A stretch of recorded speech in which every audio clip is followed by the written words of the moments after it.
नमस्कार, मी प्रणाली भोसले. माझे कोकणच्या बातमीपत्रात आपल्या सर्वांचं मनपूर्वक स्वागत करते. बातमीपत्राला सुरुवात करण्याआधी पाहूयात हेडलाईन्स. अलिबाग सिव्हिल हॉस्पिटलमध्ये स्लॅब कोसळला. सुदैवानं मोठी दुर्घटना टळली, मात्र रुग्णालयाच्या सुरक्षिततेवर प्रश्नचिन्ह.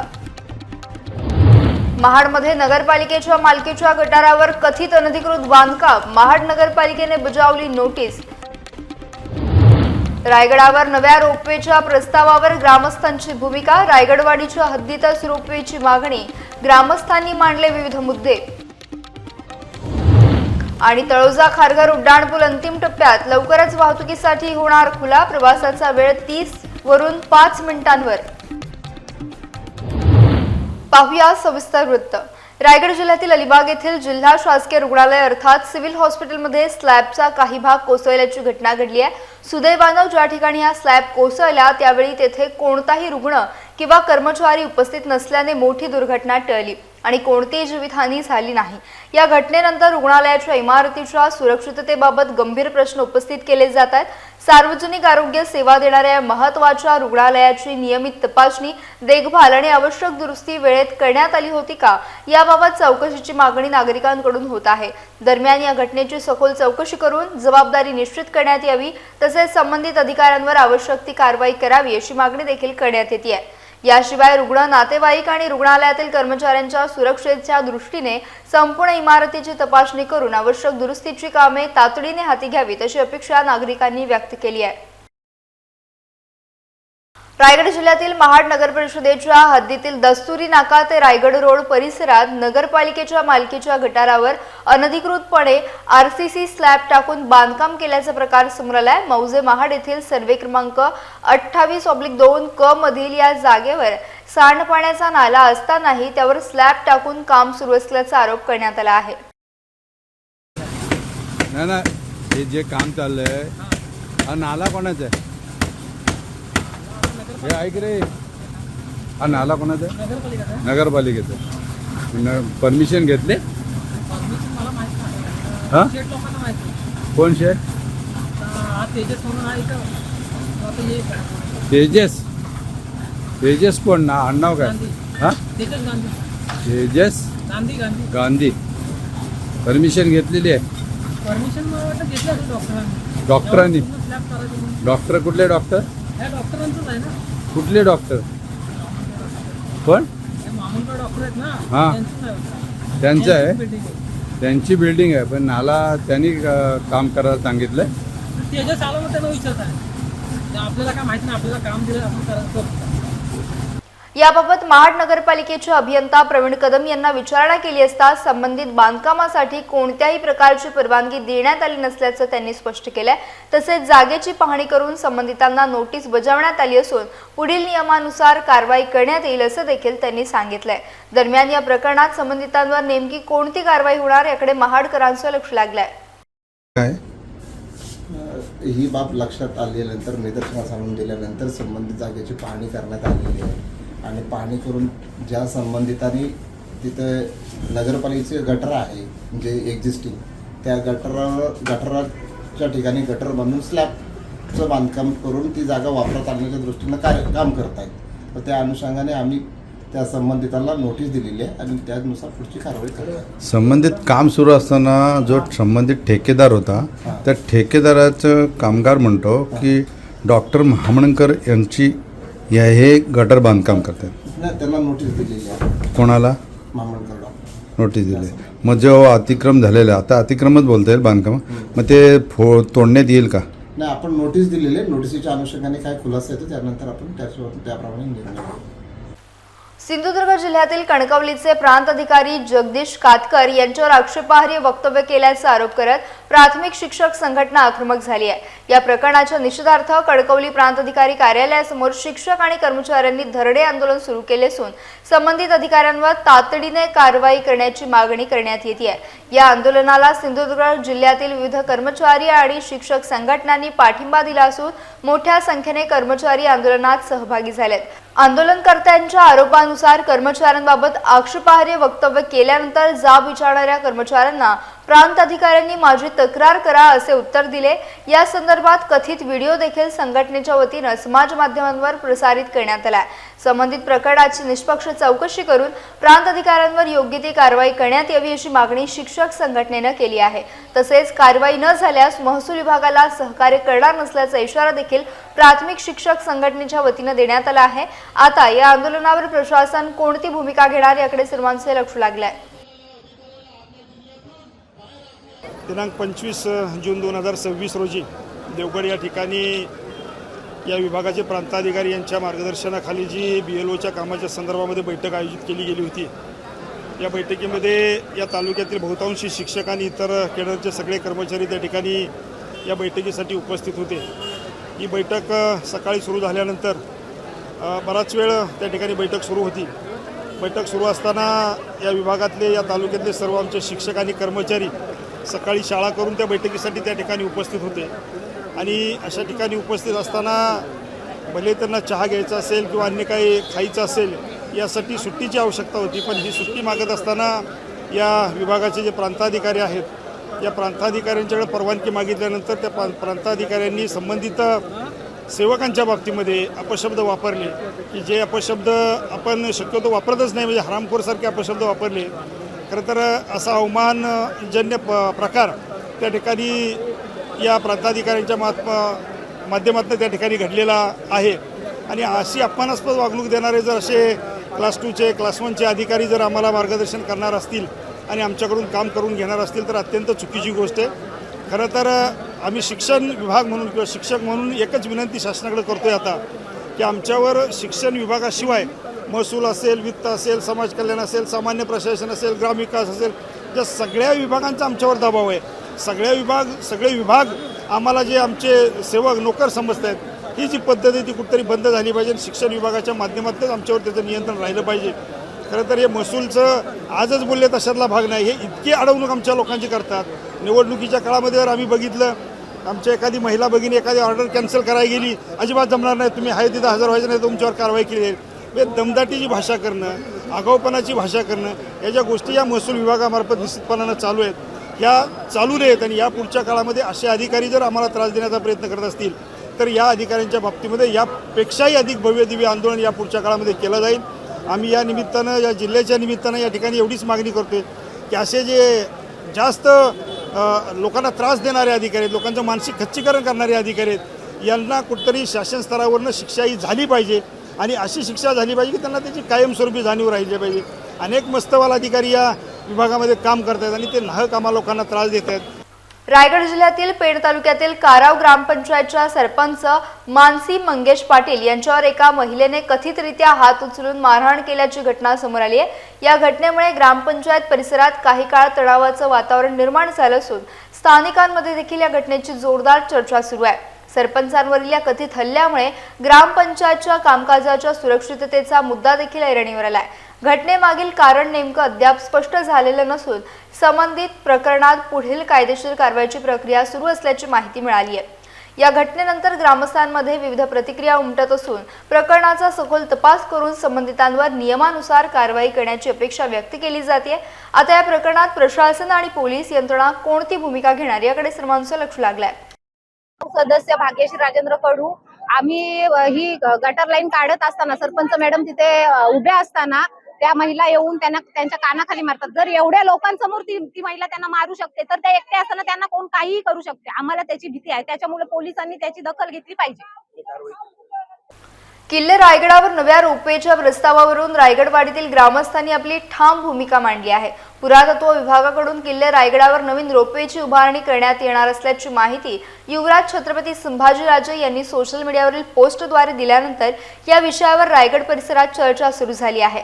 या पार्श्वभूमीवर किल्ल्याच्या पायथ्याशी असलेल्या रायगडवाडी येथील ग्रामस्थ एकत्र आले असून प्रस्तावित शासकीय रोपवे हा रायगडवाडीच्या हद्दीतच उभारण्यात यावा अशी मागणी त्यांनी केली आहे। ग्रामस्थांच्या म्हणण्यानुसार या प्रकल्पाबाबत निर्णय घेताना स्थानिकांच्या भावना, गावाचं हित आणि विविध स्थानिक बाबींचा विचार केला जावा या संदर्भात ग्रामस्थांनी अनेक मुद्दे उपस्थित करत आपली भूमिका स्पष्ट केली आहे। आता प्रस्तावित रोपवेच्या अंतिम नियोजनात रायगडवाडी ग्रामस्थांच्या मागणीची दखल घेतली जाते का याकडे स्थानिकांचं लक्ष लागलंय। या विषयावर रायगडवाडीतील ग्रामस्थांनी आमचे प्रतिनिधी उदय सावंत यांच्याशी संवाद साधत आपली भूमिका मांडली। युवराज संभाजीराजे यांनी फेसबुकवरती ट्वीट केलेलं आहे की रोपवे हा रायगडला व्हायला पाहिजे, यासाठी पुरातत्व विभागाकडे त्यांनी परमिशन घेतलेली आहे। परंतु माझ्याबरोबर रायगड विभागातले काही ग्रामस्थ आहेत, त्यांच्याकडनं जाणून घेऊ। एक सांगा की जो आत्ता रोपवेचा घाट घातलेला आहे, रोपवे नवीन करण्याचा जो घाट घातलेला आहे संभाजीराजे युवराज यांनी किंवा पुरातत्व विभागाने, संभाजीराजेंनी बोलताना ना पुरातत्व विभागाने घातलेला आहे, परंतु आपण इथं ग्रामस्थ आहात तर काय सांगाल? प्रथमतः संभाजीराजांचे आम्ही या ठिकाणी आभार व्यक्त करतो की त्यांनी रोपेसाठी पुरातत्व विभागाकडे प्रथमतः त्यांनी परमिशन घेतलं। तर प्रथमतः रोपे हा आमच्या रायगडवाडी भागात झालाच पाहिजे, कारण रायगडवाडीचा समोरचा भाग आहे आणि हा शासकीय रोपे झाला पाहिजे। कारण अजून एक रोपे या बाजूला आहे, त्याला साधारणतः भाडे दर जास्त आहे, तर कमी दरात शासनाचा रोपे रायगडवाडीतच झाला पाहिजे। रायगडवाडी झाला तर आमचे ग्रामस्थ जे मुलं आहेत मुंबईला ते गावाला येतील, एक गाव भरेल, आजूबाजूच्या वाड्यांचा इथे विकास होईल। एकंदरीत बघितलं की तुम्ही ही या माजी सरपंच म्हणून रायगडवाडीचे आहात, तुम्ही काय सांगाल या रोपवे संदर्भात? सर्वप्रथम जो शासनाने या ठिकाणी रोपवेचं हे केलेलं आहे त्याचं आम्ही सर्व ग्रामस्थ मंडळ ग्रामपंचायतीतर्फे त्यांचं स्वागतच करतो। आणि या ठिकाणी जर आपण बघितलं तर रायगडवाडी हा तसं बघितलं तर मुख्य हे आहे, त्याचा गडाचा मुख्य दरवाजा जर कुठला असेल तर रायगडवाडी आहे। मग इकडून नाना दरवाजा असेल, चित्त दरवाजा असेल, या ठिकाणावरून पब्लिकला जाता येतं। समोरच टकमक टोक आहे, आजही तुम्ही माझ्या पाठीमागं बघितलं तर खूप सुंदर असा नजारा या ठिकाणी दिसतो। आणि म्हणूनच हा रोपवे जर रायगडवाडीत न झाला तर पर्यटकांना हा निसर्गाचं सौंदर्य लुटता येईल। त्याचबरोबर काल जलविद्युत प्रकल्प खाली होत आहे, त्यामुळे पाण्याची उपलब्धता इथं हे होईल। पार्किंगसाठी मोठ्या प्रमाणामध्ये जागा उपलब्ध आहे, त्यामुळे त्या ठिकाणी खूप सगळ्या पर्यटकांना या ठिकाणी एक निसर्गाचा आनंद घेता येईल। त्यामुळं सर्व ग्रामस्थांची या ठिकाणी विनंती आहे की हा रोपवे रायगडवाडीतूनच व्हावा, ही विनंती आहे। तुम्ही या विभागात राहता, काय सांगाल? रायगडवाडी विभागातच हा रोपवे झाला पाहिजे, कारण रायगडवाडीच्या खाली एक डॅम आहे, धरण, त्यात पाणी झाल्यानंतर पर्यटनाला खूप सोय होणार आहे। एकंदरीत बघितलं तर आपल्या विभागामध्ये असलेले रायगड विभागामध्ये वाडीमध्ये असलेले जे काही ग्रामस्थ आहेत त्यांचं सगळ्यांचंही म्हणणं असं आहे की याच विभागामधून किंवा याच ठिकाणापासून आपला रोपे, शासनाने घाट घातलेला रोपे व्हायला पाहिजे। माझे कोकणसाठी उदय सावंत, रायगड। लोकल रेल्वेतील अलीकडील हल्ल्याच्या पार्श्वभूमीवर पनवेल रेल्वे पोलीस अधिक सतर्क झाले असून प्रवाशांच्या सुरक्षेसाठी विशेष जनजागृती मोहीम सुरू करण्यात आली आहे। पनवेल रेल्वे स्थानक परिसरात रेल्वे पोलिसांनी धारदार शस्त्रे तसेच अग्निशस्त्रे घेऊन प्रवास करण्यास मनाई असल्याचे सांगणारे बॅनर लावून आणि प्रवाशांशी संवाद साधून जागृती केली। या मोहिमेदरम्यान रेल्वे पोलीस अधिकारी आणि कर्मचाऱ्यांनी प्रवाशांना रेल्वे प्रवासादरम्यान चाकू, तलवार, धारदार शस्त्रे किंवा अग्निशस्त्रे बाळगणे कायद्याने गुन्हा असल्याची माहिती दिली। तसेच रेल्वे परिसरात संशयास्पद व्यक्ती, वस्तू किंवा हालचाली आढळल्यास तात्काळ रेल्वे पोलिसांना माहिती देण्याचे आवाहन करण्यात आले। लोकलमधील हल्ल्याच्या घटनेनंतर अशा प्रकारच्या घटना टाळण्यासाठी रेल्वे पोलीस प्रशासनाने सुरक्षा उपाययोजना अधिक कडक केल्यात। प्रवाशांनीही रेल्वे नियमांचे पालन करून सुरक्षित प्रवासासाठी सहकार्य करावे असे आवाहन पनवेल रेल्वे पोलिसांनी केले आहे। या मोहिमेमुळे प्रवाशांमध्ये सुरक्षेबाबत जागरूकता निर्माण करण्याचा प्रयत्न करण्यात येत आहे। नवी मुंबई आंतरराष्ट्रीय विमानतळाला लोकनेते दिबा पाटील यांचे नाव देण्याच्या मागणीसाठी रश्मिता पोपेटा यांनी सुरू केलेल्या आमरण उपोषणाचा 5वा दिवस असून त्यांची प्रकृती चिंताजनक असल्याची माहिती समोर आली आहे। या आंदोलनाला अधिक बळ देण्याची गरज असल्याचे आगरी कोळी समाजाने व्यक्त केले असून रायगड जिल्हा संघटनेचे अध्यक्ष विजय पाटील यांनी याबाबत भूमिका मांडली आहे। पेण येथील उपोषणस्थळी आगरी समाजातील वारकऱ्यांनी भेट देत आंदोलनाला पाठिंबा दर्शवला। तसेच येत्या 4 जुलै रोजी साखळी उपोषणाचे आयोजन करण्यात आले असून महाराष्ट्रातील आगरी समाजातील वारकरी संप्रदायाचे नामवंत कीर्तनकार आणि शिवचरित्र व्याख्याते या आंदोलनात सहभागी होणार असल्याची माहिती देण्यात आली।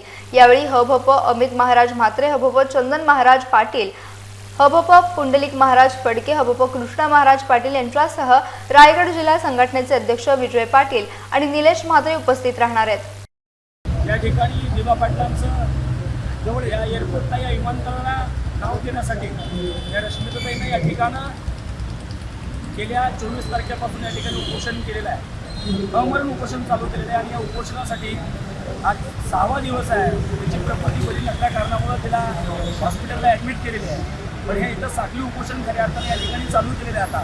पण आपल्या अस्तित्वासाठी या सगळ्या भूमिपुत्रांना विनंती करतो, आता आजपासून या ठिकाणी 8 तारखेपर्यंत साखळी उपोषण होणार आहे, पण वारकरी संप्रदायाच्या वतीने या ठिकाणी आव्हान करतो आहे आपल्या सगळ्या समाजातील आणि या तळागाळातील आपल्या वारकरी संप्रदायाच्या सगळ्या मंडळीनं येत्या 4 तारखेला या ठिकाणी पुंडलिक महाराज फडके, चंदन महाराज पाटील आहेत, कृष्णा महाराज पाटील आहेत, आम्ही सगळे महाराज मंडळ तुम्हाला आव्हान करतो की 4 तारखेला वारकरी संप्रदायाच्या वतीनं या ठिकाणी या चिंचपाडा ब्रिजच्या खाली दिबा पाटलांचं नाव या एअरपोर्टला देण्यासाठी आपण सगळी मंडळी या ठिकाणी एक साखळी उपोषण करणार आहोत। या साखळी उपोषणासाठी सगळ्या वारकरी संप्रदायातील मंडळींनी या ठिकाणी उपस्थित राहावं अशी सगळ्यांना मी या ठिकाणी जाहीर आवाहन करतो, विनंती करतो। साखरेने कलेने आपला हा उपोषण तेवत ठेवायचं आहे। तेवत ठेवण्यासाठी तेवत ठेवताना त्याचं आणखी प्रकरणं कशी वाढेल त्या पद्धतीने आपण हा उपोषणाचा हात दिला जातो। अशातच मी आवाहन करेन तिथल्या शेजारच्या गावातील लोकांनी व्यवसायाने प्रत्येकाने एक गावाने दिवस द्यावा। 8 तारखेपर्यंत आपण ही नंदादीप ठेवत ठेवू आणि नंतर 8 तारखेला समाजाने एक निर्णय घेऊया। मी तर सांगतोय 8 तारखेला जर निर्णयच घ्यायचा असेल तर आत्माशा समूह होऊन आपलं आंदोलन करू। आत्माशांना आपल्या बरोबर घेऊन या नंतरद्रष्ट सरकार बरोबर आपण आंदोलन करू आणि त्याची मी फारसुकी सांगेन आत्माशा आंदोलन कसं असतं ते, कारण हे गेंड्याच्या कातडीची लोक आपल्याला सहसा न्याय देण्याच्या मार्गात येणार नाही। मी उपोषण करत आहे। मी आज तुम्हाला सांगतोय माझ्या रायगड जिल्हा विक्रमनगर चालक मालक संघटनेचा अध्यक्ष या नात्यानं माझ्या संघटनेचं जिल्हा संघटनेचं मी या उपोषणाला पाठिंबा देतो। मी बोलतो ते करतो। आम्ही आज पेटवून आलो, मला असं वाटतं आमची 4 तारखेला आम्ही उपोषणाला इथे साखळी उपोषणात सहभागी होणार आहोत, परंतु अशाच सगळ्यांनी यामध्ये सहभाग दर्शवा हेच मी विनंती करू। महाराष्ट्र शासनाच्या पुण्यश्लोक अहिल्यादेवी होळकर शेतकरी कर्जमुक्ती योजना 2026 अंतर्गत रत्नागिरी जिल्हा मध्यवर्ती सहकारी बँकेच्या 8047 शेतकरी खातेदारांना लाभ मिळणार आहे।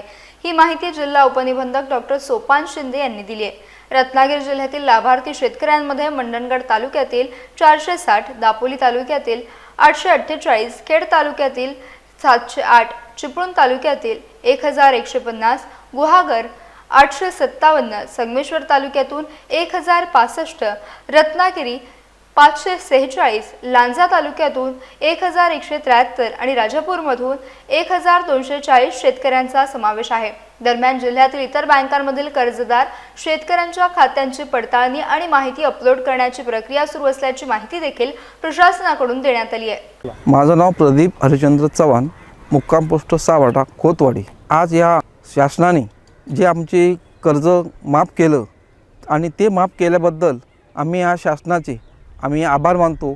शासनाला आम्ही धन्यवाद देतो। विनायक कासिम चव्हाण, मुक्काम पोस्ट सावटा, तालुका चिपळूण।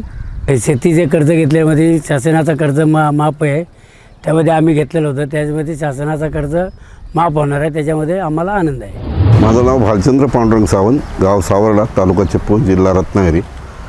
माझी 3-3.5 एकर जमीन आहे। मी सोसायटीतून सावर्डा विकास सोसायटीतून कर्ज घेतलं होतं आणि त्या कर्जाच्या यादीमध्ये माझं कर्जमाफीचं नाव आलेलं आहे। मला खूप आनंद झालेला आहे। नमस्कार, सुधाकर पांडुरंग जगताप, मुक्काम पोस्ट सावटा, तालुका चिपळूण, जिल्हा रत्नागिरी। शासनाने कर्जमाफीची योजना केलेली आहे, त्यात माझं नाव आहे, त्याचं मला आनंद आहे। सावर्डा गट सेवा सोसायटी संस्था सचिव श्रीकांत गंगाराम चव्हाण, आम्ही ह्या कार्यक्षेत्रामध्ये संस्थेच्या सभासदांना बँकेकडून कर्ज घेऊन त्यांच्याकडून शेती म्हणजे भात शेती, नाचणी, त्याच्यानंतर भात बियाणे, खते यासाठी कर्जव्यवहार करते. त्या पुण्यश्लोक अहिल्यादेवी होळकर या कर्जमाफी योजनेमध्ये सभासद जवळजवळ 187 सभासद ह्याच्यामध्ये पात्र झालेले आहेत. सदरची यादी आपण शासनाकडे पाठवण्यात आलेली आहे. नवी मुंबईतील तळोजा फेज 2 आणि खारघर या दोन महत्त्वाच्या उपनगरांना जोडणारा उड्डाणपूल आणि जोड रस्त्याचा एकेरी मार्ग आता अंतिम टप्प्यात पोहोचला असून लवकरच तो वाहतुकीसाठी खुला करण्यात येणार आहे. सिडकोकडून सुमारे 122 कोटी रुपये खर्चून उभारण्यात येत असलेल्या या प्रकल्पामुळे तळोजा आणि खारघरमधील अंतर सुमारे 3 किलोमीटरने कमी होणार असून सध्या 30 मिनिटांपेक्षा अधिक वेळ लागणारा प्रवास अवघ्या 5 मिनिटात पूर्ण होणार आहे. या मार्गाच्या एका बाजूचे काम पूर्ण झाले असून नागरिकांकडून तो तातडीने वाहतुकीसाठी खुला करण्याची मागणी होती आहे. सध्या तळोजा परिसरात नागरिकांना खारघर गाठण्यासाठी बस, मेट्रो किंवा रिक्षावर अवलंबून राहावे लागते. नवीन मार्ग सुरू झाल्यानंतर दुचाकी आणि चारचाकी वाहनधारकांचा वेळ आणि इंधनाची मोठी बचत होणार आहे. प्रकल्पाची एकूण लांबी 1998.97 मीटर तर रुंदी 24 मीटर आहे. सिडकोच्या जनसंपर्क अधिकारी प्रिया रातांबे यांनी दिलेल्या माहितीनुसार उर्वरित किरकोळ कामे पूर्ण होताच हा मार्ग नागरिकांसाठी खुला करण्यात येणार असून तळोजा खारघरमधील दळणवळण अधिक वेगवान, सुरक्षित आणि सुलभ होणार आहे. शिवसेना शिंदे गटाचे रायगड जिल्हा प्रमुख प्रमोद घोसाळकर यांनी तळा तालुक्यातील विविध विकास कामांचा आढावा घेत संबंधित विभागांना आवश्यक सूचना दिल्या.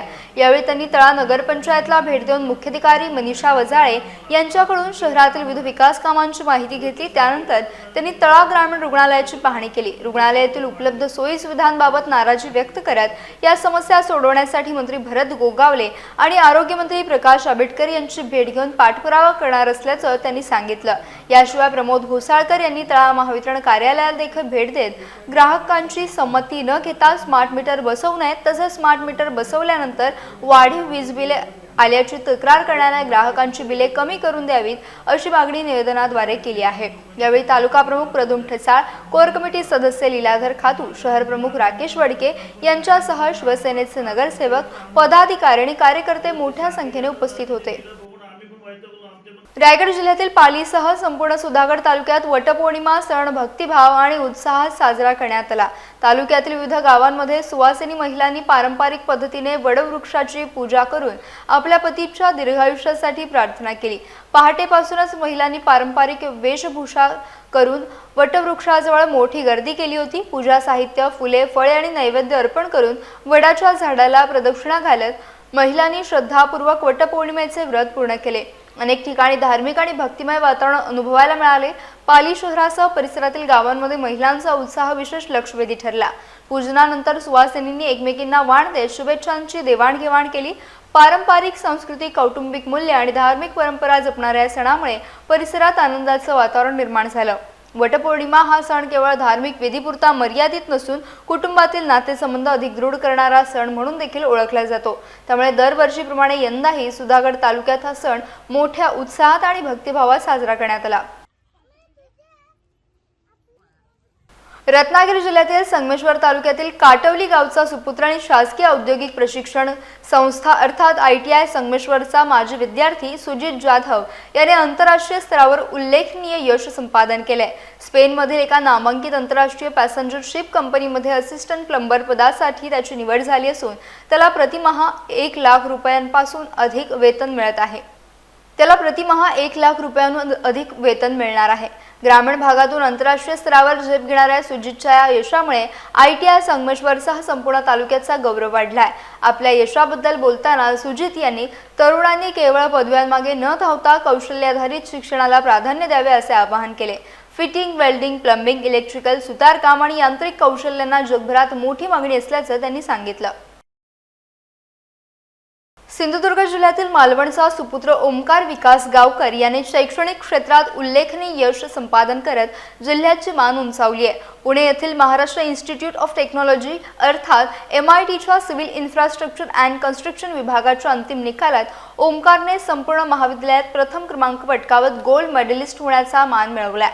ओमकारने विशेष प्रावीण्यासह पदवी पूर्ण केली असून त्याच्या यशाचे सर्व स्तरातून कौतुक होत आहे. यापूर्वी त्याने पुण्यातून AISSMS महाविद्यालयातून डिप्लोमा शिक्षण पूर्ण करताना प्रथम क्रमांक मिळवला होता. सातत्यपूर्ण मेहनत आणि गुणवत्तेच्या जोरावर त्याने पुन्हा एकदा यशाची परंपरा कायम राखली आहे. शालेय शिक्षणातही ओमकारने उल्लेखनीय कामगिरी केली होती. 10वीच्या परीक्षेत 97.60% गुण मिळवत त्याने कुडाळ हायस्कूलमध्ये यश संपादन केलं होतं. आता MIT पुणेमध्ये प्रथम क्रमांक आणि गोल्ड मेडल मिळवून त्याने सिंधुदुर्ग जिल्ह्याचं नाव उज्ज्वल केलं असून त्याच्यावर अभिनंदनाचा वर्षाव होतोय. यासह बातमीपत्रात वेळ झाली. इथेच थांबण्याची भेटूयात नवीन बातमीपत्रासह. तोपर्यंत तुम्ही कुठेही जाऊ नका. पाहत राहा फक्त माझे कोकण.